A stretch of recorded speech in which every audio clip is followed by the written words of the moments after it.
আলোচনা হোক কিংবা সমালোচনা, ডাকসু নির্বাচনে এখন পর্যন্ত প্রচার প্রচারণায় সবচেয়ে কে এগিয়ে আছে এমন প্রশ্নে বেশিরভাগ উত্তরই আসবে ছাত্রদলের আবিদুল ইসলাম খানের পক্ষে। কিন্তু ডাকসুর তফসিল ঘোষণার আগ পর্যন্ত তিনি খুব একটা লাইমলাইটে ছিলেন না। অথচ এই আবিদই ছিলেন জুলাই গণঅভ্যুত্থানের রাজপথের এক সাহসী যোদ্ধা, যার অগ্নিছড়া স্লোগান উজ্জীবিত করেছে শত শত মানুষকে। এরপরও জুলাই পরবর্তী সময়ে আবিদুল ইসলাম খান খুব বেশি মিডিয়া হাইপ পাননি।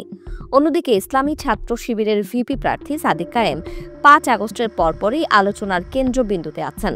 বিশেষ করে আল জাজিরার সাংবাদিক জুলকারনাইন সায়েরের কিছু ফেসবুক পোস্টের পর সাদিক কায়েমই বিবেচিত হচ্ছেন জুলাইয়ের অন্যতম বড় মাস্টার মাইন্ড হিসেবে, যার ফলে আসন্ন ডাকসু নির্বাচনের সবচেয়ে হট ক্যান্ডিডেট হিসেবে দেখা হচ্ছে সাদিক কায়েমকে। তবে আবিদুল ইসলাম খানকে প্রত্যেক ভোটারের দোরগোড়ায় গিয়ে গিয়ে নিজের পরিচয় দিতে হচ্ছে, যার ফলে কিছু বিরূপ মন্তব্য শুনতে হচ্ছে ছাত্রদলের এই ভিপি প্রার্থীকে।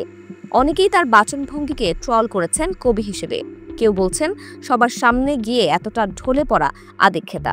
তবে বেশিরভাগ মানুষ মনে করছেন আবিদের এই প্রচারণা বেশ কাজে দিচ্ছে, কারণ এর মাধ্যমে পৌঁছানো যাচ্ছে বেশি সংখ্যক ভোটারের কাছে।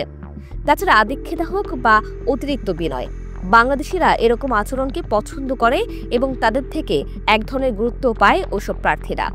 এর পাশাপাশি ভোটারগণ এটাও ধারণা করতে পারছে আবিদ কত পরিশ্রমী একজন প্রার্থী, আর ডাকসুর ভিপি যিনি হবেন তাকে অবশ্যই পরিশ্রমী হতে হবে। যার ফলে আলোচনা সমালোচনা মিলিয়েও ছাত্রদলের ভিপি প্রার্থী আবিদ প্রচারণার দিক দিয়ে নিজেকে গ্রহণযোগ্য হিসেবে উপস্থাপন করতে পেরেছেন। সম্প্রতি আবিদুল ইসলাম খান বলেছেন, যখন অপরাজেয় বাংলার পাদদেশে দাঁড়িয়ে আমাদের নেতৃবৃন্দ আমাদেরকে ভিপি জিএস এজিএস হিসেবে ঘোষণা করেছেন, তখন থেকে এখন পর্যন্ত যে কদিন আমরা পার করেছি তাতে অভাবনীয় সাড়া পাচ্ছি। এখন পর্যন্ত জাতীয়তাবাদী ছাত্র দলের প্যানেলকে নিয়ে কারো সমালোচনা করার কোনো সুযোগ হয়নি এবং সব সাধারণ শিক্ষার্থী এই প্যানেলকে বেছে নিয়েছেন। আমরা বিভিন্ন হলে গিয়ে দেখেছি অত্যন্ত উৎসাহ উদ্দীপনার সঙ্গে সবাই আমাদের জন্য অপেক্ষা করছেন। আমাদের পক্ষে যে শিক্ষার্থীরা আছেন এবং ভোট দেবেন এটা আমরা স্পষ্টভাবে বুঝতে পারছি।